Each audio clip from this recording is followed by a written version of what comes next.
So I have two things I'd like to say before I begin the talk proper. One is a tiny point to pick up from Michael's excellent talk, which is just that sending somebody a file called demos.zip, or a CV called cv.doc, or an email that has the subject line, our game, it's literally the worst thing you can do as a human being on this planet, so for God's sake. Second thing is that if at any point you hear a medium-sized small girl in the audience shouting abuse, my daughter is somewhere in there and she's been plotting to embarrass me. So please distract her with cupcakes if that happens. This talk, I apologise in advance. I usually come to talks with a very clear point I want to make. And as I'm halfway through working out a lot of ideas, you get to watch while I work through these ideas on the screen. So it's going to be a little bit more rambling and personal than I usually do. So do look at your phone if you completely lose the thread. And I actually, when I originally gave the title of the talk to the AdventureX guys, I expected it to work a little bit differently. I changed my mind about the way the talk worked a couple of weeks ago, which means the talk is going to include a picture of Donald Trump. So if you're of a sensitive disposition, leave the room now. This is my personal narrative arc over the last 7 years. I founded Fail Better, that's how I got into game dev. We made Fallen in London, which did pretty well. We worked with BioWare on a project called The Last Call, with Dragon Age, a bunch of other stuff. It was lost in the mist of time, a game about suicide in the NSPCC and a promotional game for the Night Circus in Random House, and a very weird thing called Black Crown. But my original intention was to make a framework for writing online free-to-play interactive fiction. That bombed badly for a variety of reasons, most of which were my mistakes. And I learned a lot from that. And the company rebounded from that through the magic of Kickstarter. We made Sunless Sea, which did extremely well for us and launched Fail Better into a golden age. I think it sold almost 500,000 copies by now. And after that, I'd been at Fail Better 7 years, and I started losing enthusiasm. I was running a company of 16 people, and I really got into the biz to write and design games. So I took the unusual step of selling up at Fail Better, resigning my job, and going off into the wild blue, trading as Weather Factory, to do freelance work for other game devs, and to work on my own deliberately experimental, rather foolish projects. So I've done some work on Stellaris with Paradox. I'm due to kick off with an unannounced BioWare project early next year as their first guest writer, I'm very glad to say. And I worked on this thing, Cultist Simulator, which is a deliberately experimental, daft idea, which makes use of some of the things we're going to talk about today. So when I showed you that graph, you probably interpreted, unless you're a dwarf or live upside down, the vertical axis as something about success or happiness. And you probably interpreted the dips as something bad, which isn't absolutely fundamental to human psychology. There's nothing built into us that means we have to do that. There are good reasons why we tend to infer it, but it's not essential. And that's one of the things I want to talk about in a moment. When I left Fail Better, really one of the things I wanted to focus on was this overlap. So there's a lot of pious stuff that we as game devs say about the importance of writing and game design overlapping, interlocking, resonating with each other, and there's been a lot of very, very good work done around doing that. So this is by no means, and this is again a theme of this talk, this is by no means a new idea or a new approach, but this particular overlap is the bit that interests me. Cultist Simulator. These are the themes. It did occur to me after I started to make it, these are also probably the themes of an indie dev working on their own. The Cultist Simulator is a narrative project with strong game elements where you are delving into forbidden mysteries and trying ultimately to uncover those mysteries, to seek your own enlightenment, to destroy the world, or to give it all up and get a promotion at the bank that leads to a happy ending. When I talk about poetic design, before we can define what poetic design is, obviously, we need to talk about what poetry is. I could define what design is, but I don't actually want you all to expire of boredom while I do that. So let's go to one of the more stellar luminaries of cultural endeavour for a definition of what poetry is. So this is Nigel Molesworth, the Curse of St Custards and the Guru of 2B. And I think this is a pretty mainstream idea of what poetry is. I think if you were to pick somebody at random, and especially if you caught them off guard, and they didn't have time to think of too clever an answer, you'd probably get some sort of response like that. So that's kind of an instinctive thing when you hear poetry. But if you go to more authoritative sources, even than Molesworth, like the dictionary, you get this sort of thing. So we look at poems, and of course we get this sort of thing. Brilliant. Thank you, the dictionary. More useful, perhaps, is something like this. I will pause a moment to let you read that, because it's a bit of an eyeful, but it's worth the time, I think. This is actually just from Wikipedia.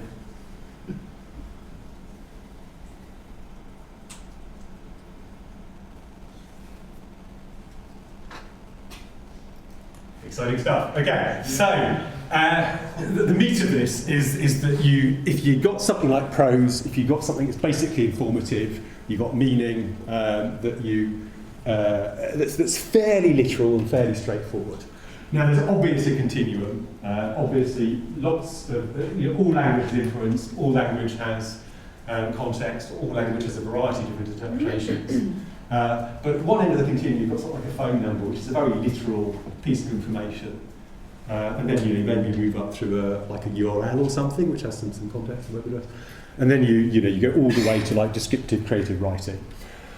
But fundamentally, poetry is right at this end. Again, I'm very nervous standing in front of a room of people saying poetry is anything. But that's the definition I'm interested in for our purposes right now. That you're taking qualities and effects from things other than the literal meaning of the words. So in our terms, poetic design, this is the kind of thing that interests me. That you've got your narrative, you've got your sensible meaning of the game, and you are using some of the textual or some of the design or some of the aesthetic qualities of your game design in order to emphasise or resonate with or accentuate or increase the meaning. And one of the things about narrative is we tend to resolve to very text-heavy things. I love text. No game I write will ever not have. Every game I ever write will always have loads of text in it. But narrative obviously means a whole bunch of stuff. So when I say we want narrative design, game design to improve the effect of it, it could improve the effect of all these things. All these things that are stuff that you could just do with a basic branching narrative. Not even with Twine. You could do it something like just hyperlinks. But you can use game design to underpin and accentuate all of these things. Right, the preamble's nearly done. Last thing I want to say is I'm not unveiling a bold new paradigm for game development to give you any massive lessons here. This is something, as I said earlier, that lots of really good work has already been done on. People like Brendan Chung, I put Stellaris up there as a bit of sheer self-aggrandizement because I've been working on it, but Crusader King is obviously better known. You should play this, not enough people have. You should play that by Ben Croshaw, who's better known as Yahtzee, who does zero punctuation, surprisingly full of really interesting design ideas. And obviously, if you haven't played that, and I don't even know what you're doing in this room, you should probably leave and play it right now. It's going to be better than this talk. So this is something people are already doing, and what I'm doing now is talking about a particular lens to try to get at the sort of effects these games do. And I have an ulterior motive when I use this lens. When I say I want to find ways of game design to accentuate the effect of a story, and I'm interested in the overlap between narrative and game design, one of the reasons I do that is because Fallen London has got a lot of words in it. Sunless Sea doesn't have quite as many words in it, But I wrote, I don't know, 2/3, 3/4 of these words myself. I wrote, I have no idea, maybe 1/4 of these words myself. While I was doing a lot of other things in my day job, I mean, this was my day job to do this, but I was running Sunless Sea and doing game design and managing a team and all the rest of it. So that took its toll. Writing takes a lot of time, and as indie developers especially, and I don't know if there are any AAA devs in this room, but I think it's particularly true of indie devs. Words are our signature move. We can sit down and bang out 1,000,000 words. It might take us 6 years to do, but it's basically impossible to sit down and bang out the 3D models that you need for a big AAA game on our own. So often we get competitive on the number of words that we do, and I think we're in danger of burning ourselves out. We have our own version of the AAA arms race, just making our games bigger and bigger and provide more and more content. Because content has a cost, like all development. So I was interested in finding things that have a multiplier effect on those words, finding ways to extend or amplify the story without just adding more content. This is Sunless Sea, of course. This was quite a design-heavy game in many ways. There's a lot of content in there, but a lot of what you're doing from moment to moment is navigating around the sea, managing the resources up at the top left.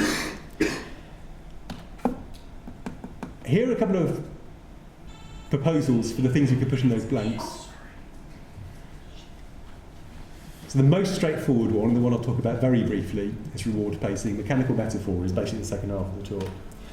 So this is reward pacing. Hands up if you played Sunless Sea. Okay, so that's about half. So whether you played it or not, you're probably aware it's got a reputation, it's quite a slow game. And this was deliberate, controversial but deliberate.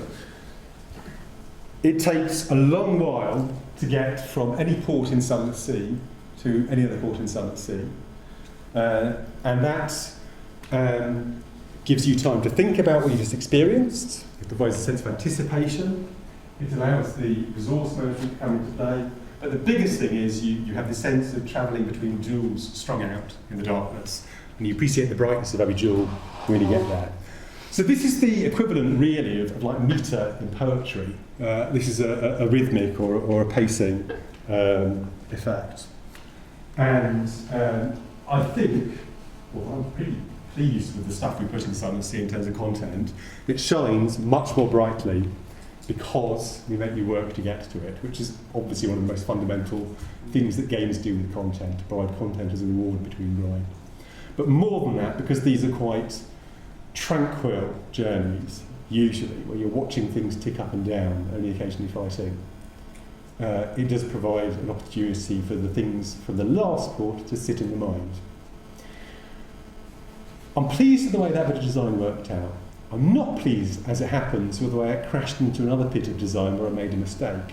I said it's been controversial. There are people who can't stand the basic of Sunless Sea, and I understand that.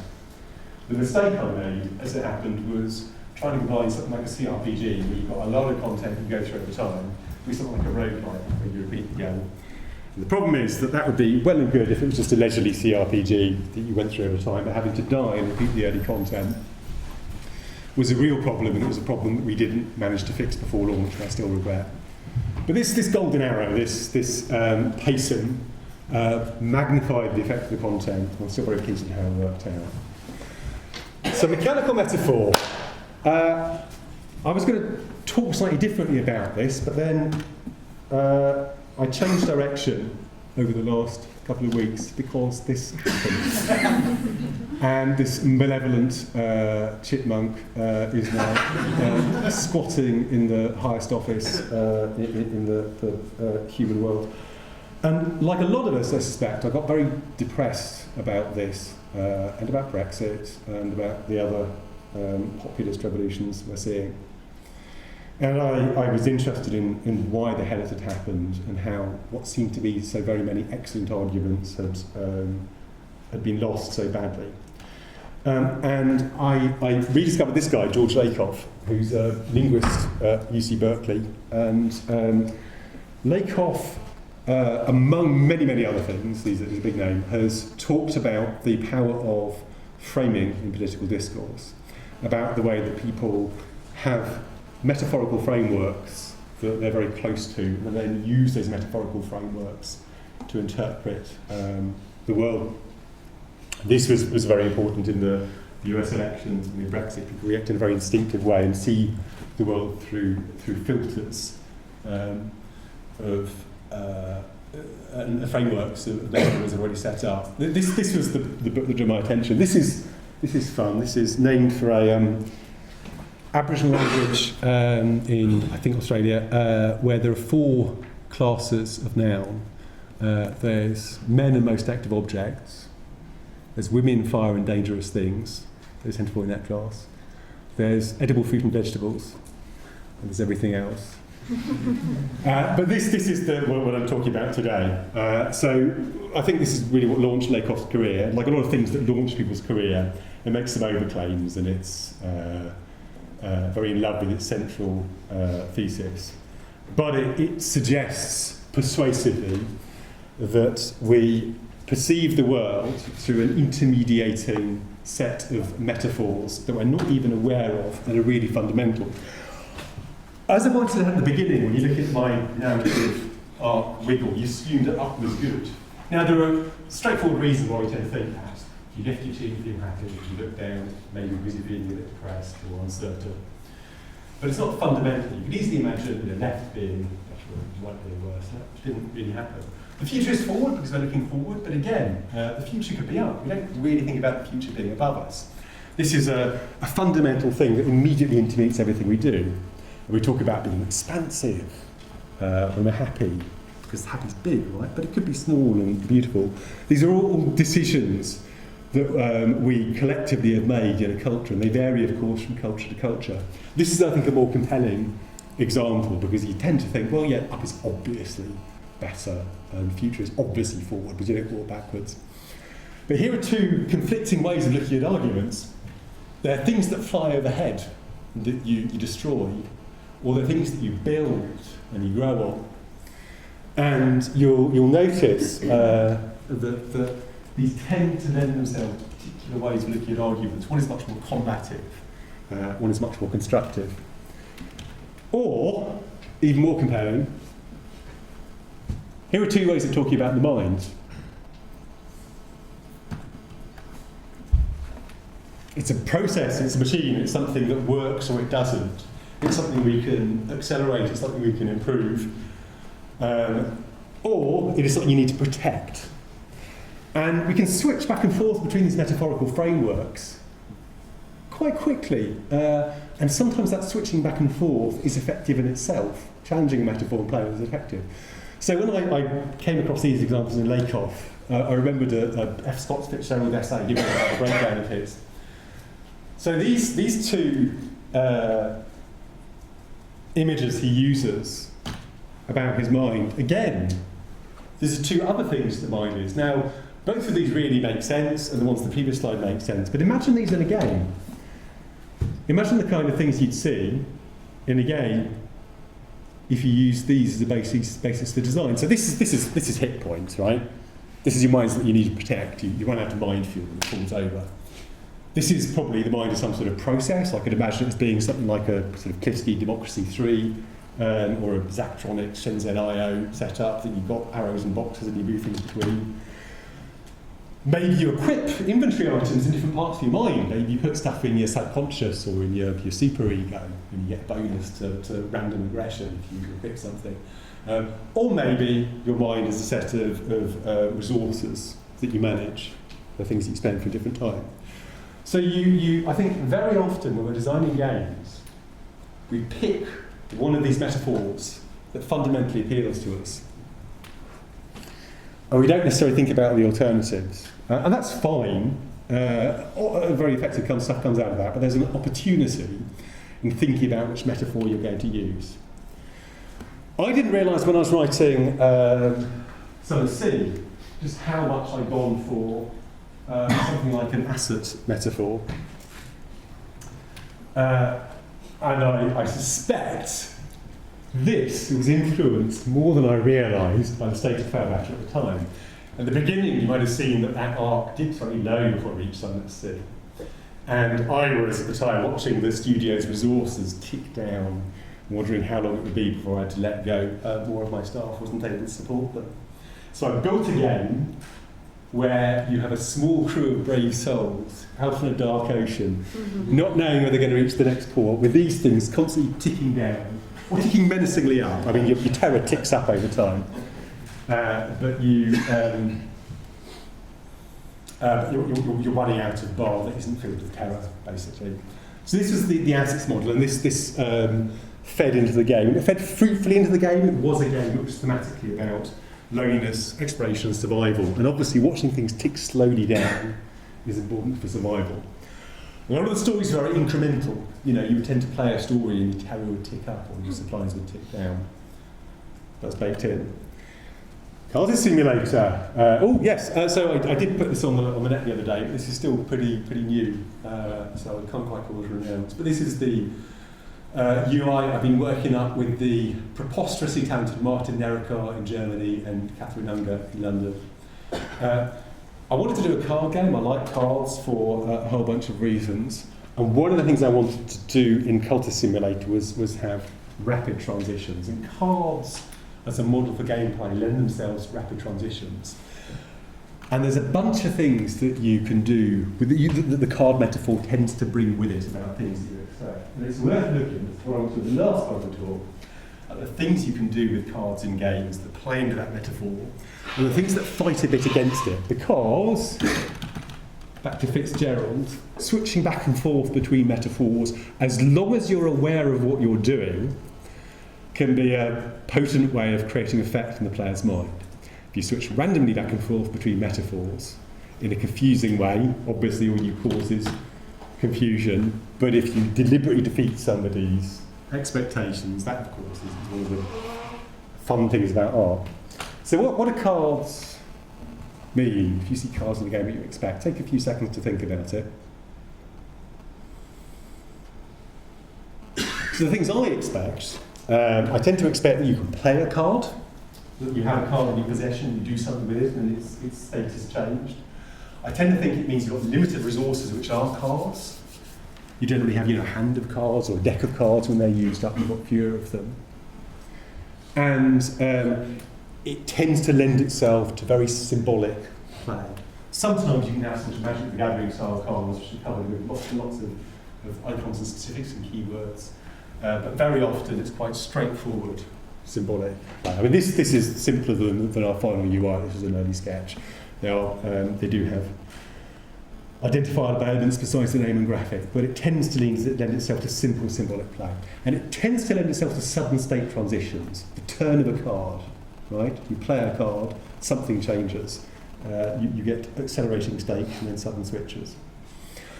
But one of the things that I think you also often expect with cards is that they are things that you possess rather than things that you are. If you have a hand of cards, they're more likely to be assets or resources or items or people. And they're less likely to be something like sanity or health. If you look at card games, if you look at games like Magic, you don't have to have health cards in Magic the Gathering tokens. You tend to think of health or strength as stats that you would store in some separate space from the cards.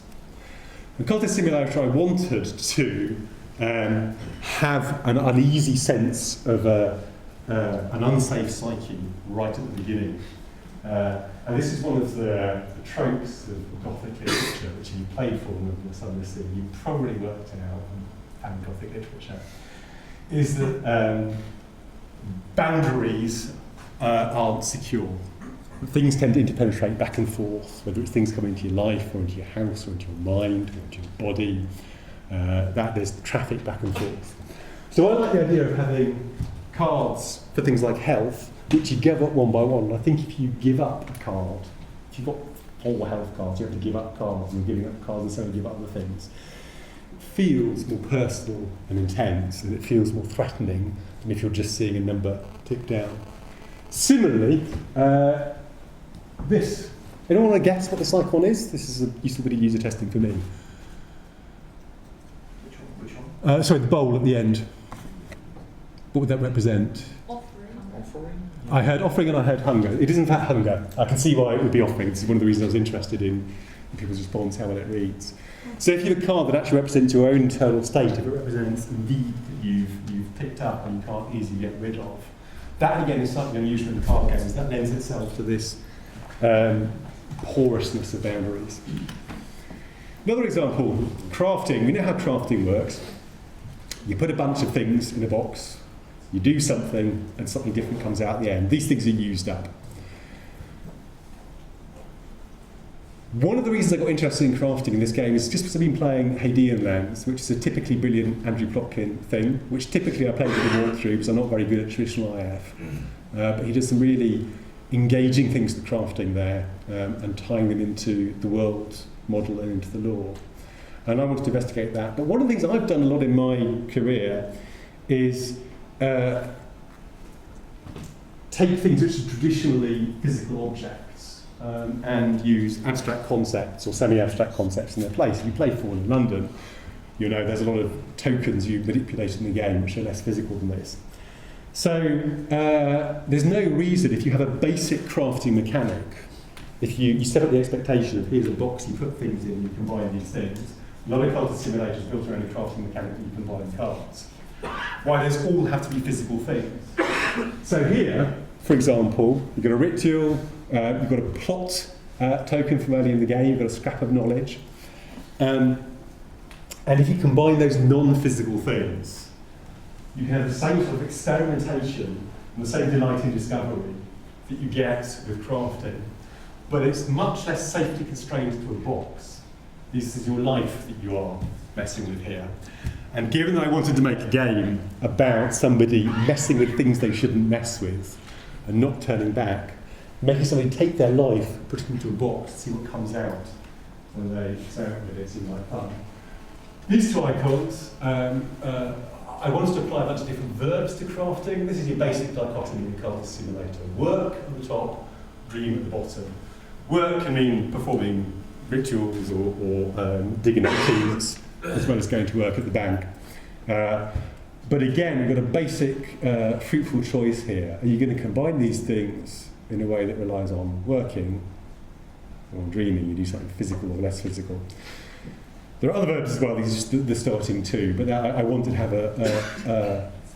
a statement about the nature of the game built into the choice of verbs at the beginning.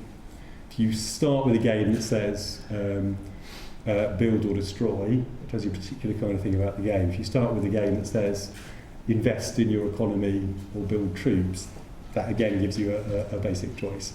If you start with a game that says work or dream, then you know you're getting a different kind of choice. I want to end on this. This is slightly tangential, but I think very relevant to game design, and very relevant especially to our field. I think, and I was as guilty of this as anybody, it's very easy when you're building especially tools for interactive fiction to think that you crack the way it should work. And you see this a lot. You see people, so Chris Crawford is probably the earliest best known example, a lot of us, going off and trying to build the sort of universal solution to the way things work. This is an unsolved problem. We're going to find the solution, we're going to find the grail, bring it home, and use the grail to cure the ills of interactive fiction. And I, as you can probably surmise from that, am sceptical about this approach. And this sums up one of the reasons why. George Lakoff had an Iranian postgrad who came to Berkeley and misheard a phrase that was in common use. And Lakoff points out that he came up with a rather beautiful and useful novel metaphor based on mishearing it. It's always encouraging when people do that. So you can think of problems as locked boxes that you open, or mathematical puzzles that you end and you find a solution to them. But what Mr. Rainey postgrad thought people meant when they said the solution to my problem, the solution of my problems, was this idea that you have sort of bubbling hot liquid that contains, at different times, different problems. And sometimes some of those problems will precipitate out, often because you manage to solve other problems. Sometimes you'll find a catalyst that means that a bunch of those problems go into solution and stay into solution. But all the problems are still there, and very often when you push in one problem, you manage to resolve one problem, and another pops out somewhere else. If you've ever done any kind of design work, whether it's web design, software design, game design, narrative design, physical product design, you'll probably recognise this sense that you can't make the pen go away. You just decide where to move the pen around to. Sometimes you can move it back up the supply chain for the developer. Sometimes you can push it out to the customers. Sometimes you have a dreadful UI, but a great solution, or a great use case, or vice versa. But when I talk about poetic design, this is not a tool that will fix game design problems. It's just a particular lens for a particular approach to trying to produce a particular interesting artistic effect. That is what I have. This is me on Twitter. Surprisingly, it's my actual name. This is my website, because like Wikipedia, I chose a company name before I checked the .com is available, so I'm not pleased for that. If you're interested in Cultist Simulator, there's a mailing list link on there you can sign up at. Thank you very much.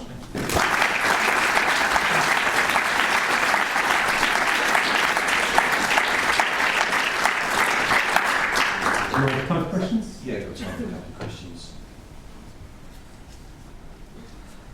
Yes. Hi.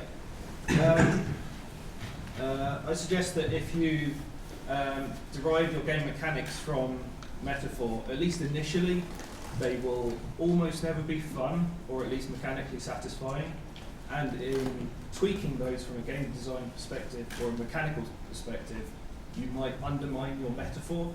Do you think that problem can ever be solved? I think it's a fairly bold claim. Yeah.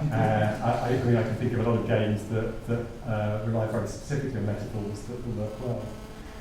I don't think any problem in game design can be fundamentally solved. As I said at the end, I think pain is moved around rather than eradicated. And I think, this sounds really wishy-washy, but I design games in a really specific way. I start with a theme, and I look for things that exemplify that theme, that work well with that theme. And the route from a theme to a mechanic is through metaphor. So I think very naturally in those terms, and if you tell me that you know, going to metaphor doesn't work out for you, then it's hard to fix anything that's worked for me. On the other hand, if you're a game designer, then what you do is you start out with a mechanic, which is probably work placement, and you decide that the red cube represents Catholicism, and you go from there. So you're the mechanic first. So I'm afraid the answer I'm giving is it depends. Yes, in front of the pool jacket. So you have designed Sunless Sea to be a roguelike game, and was it deliberate? And of course it was deliberate. But what made you make the decision? What made me make the decision? I've been working on Fallen London for years, and when we first started making Sunless Sea, my ambitions are much smaller. If you look at my post-mortem on Gun Sutra, it says a lot about the development of it you might find interesting. But one of the things I've said is that initially we looked at the game we wanted to build. We realised we needed about 100 grand to build it. We thought we could probably raise about 60k through Kickstarter, realistically. So I went at my game design doc with a knife and cut it away. So I afforded all that. Ironically then, we raised 100k through Kickstarter, and then we started studying in early access. We did much better than we expected. So the game expanded in a number of ways. But initially what I really planned to do was something like Fallen London, but just a nice map that allowed you to move between things. It's really that straightforward. So Fallen London is more like an RPG, and it's like anything, so I was thinking specifically in those terms. But I was playing a lot of roguelikes at the time, and I wanted to make a game that felt perilous, and was about survival. So it made sense to think in terms of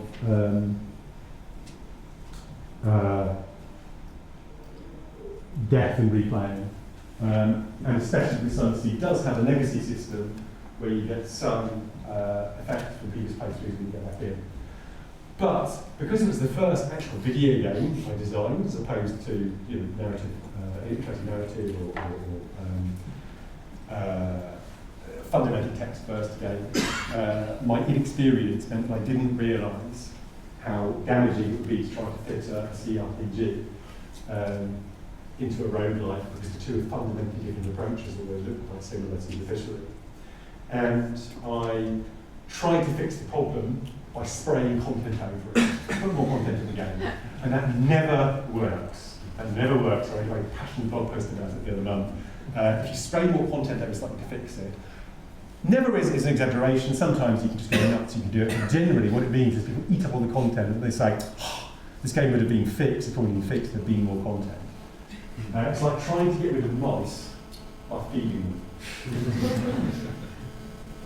Any more questions? I think we've got time for. Oh, sorry, can I just take this? Okay, go on, quickly. I hate to bring things back to Fallen London, Go but when you were talking about Cultist Simulator, the themes of sacrifice and of searching for this thing when you're messing with things, it reminded me of the Mr. Eden storyline that was discontinued due to some design issues that you guys were having with it. I was just wondering. It's a fair call, you got me. I was wondering how the themes of sacrifice, it seems that they keep coming up through your work, and I was wondering how you approached using the metaphors, the theme of sacrifice in your work and in the perspective of Mr. Eden. So I think, very quickly, because we're short on time, one of the reasons I did Cultist Simulator is finishing the street and plotline was the last thing I did before I left Fairbank, and I really enjoyed it and wanted to do more with those things.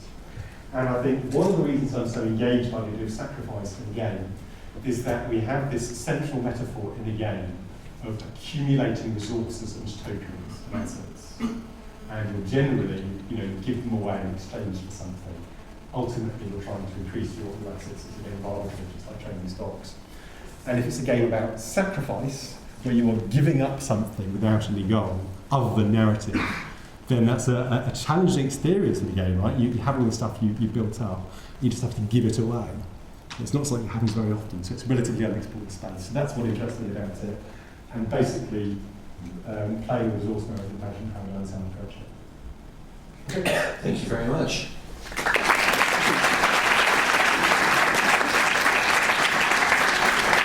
Are you around for the rest of the day? Sorry? Are you around for the rest of the day today? I saw my daughter escape Yes. in the middle of it, so she knows what restless. Did you feel a sigh of relief that she's gone? She's not embarrassing anymore? A little bit. I hope she's gone to the loo. But anyway, it depends how cool she gets. Basically. Okay, so if you've got a question for Alexis, he'll be around for a bit, as determined by his daughter. Thank you very much for that. That was a really interesting talk. Really appreciate that.